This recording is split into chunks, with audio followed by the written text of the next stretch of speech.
एक गांव था। उसमें एक औरत रहती थी। उसके यहाँ 7 लड़के थे। एक दिन उन सातों भाइयों ने माँ से कहा, माँ, अब हम बड़े हो गए हैं और कोई काम करना चाहते हैं।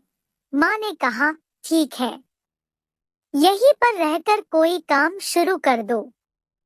तब बड़ा कहने लगा, नहीं माँ, हम किसी जंगल में रहेंगे और वहाँ से लकड़ियाँ काट कर गाँवों में बेच दिया करेंगे। माँ ने कहा कि नहीं, अभी तुम इतने बड़े भी नहीं हुए, तुम्हें अभी इसके बारे में समझ नहीं है। परंतु बेटों की जिद के आगे माँ को झुकना पड़ा और उनको आज्ञा देनी पड़ी।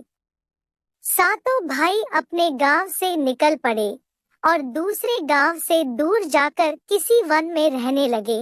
वहां पर सातों भाइयों ने काफी दिन तक लकड़ियां बेची। इससे उनके पास अत्यधिक धन इकट्ठा हो गया।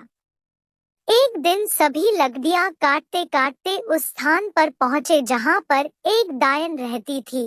डायन को उन्होंने नहीं देखा, परंतु डायन ने उनको देख लिया। वह डायन उनका पीछा करने लगी और उनकी झोपड़ी के पास जाकर छुप गई। जब रात हुई तो वह उन सातों भाइयों में से एक को खा गई। सुबह जब सभी भाई जागे तो देखा कि छोटा भाई नहीं था। उनमें से एक ने कहा, शायद माँ की याद आ गई होगी और वह घर गया। चलो कोई बात नहीं, आ जाएगा।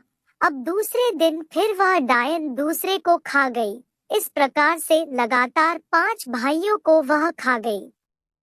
अब तक सभी ने यही सोचा था कि उन्हें माँ की याद आ गई होगी और माँ से मिलने गए होंगे। अब दोनों भाई आपस में बातें करने लगे, आज हम दोनों एक दूसरे के पैरों से पैर बांधकर सोएंगे। यदि तुम जाओगे तो मुझे पता चल जाएगा और मैं जाऊंगा तो तुम्हें पता चल जाएगा। इस प्रकार दोनों सो गए। जब रात हुई तो वह डायन आई और एक भाई को उठाकर खाने लगी, परंतु तभी दूसरे भाई की नींद खुल गई। उसने कुल्हाड़ा उठाया और उस डायन के टुकड़े कर दिए। इस प्रकार से उसने उस डायन का खात्मा कर दिया। दोनों भाई उसी दिन उस जंगल को छोड़कर अपने घर वापस आ गए और माँ को सारा हाल कह सुनाया।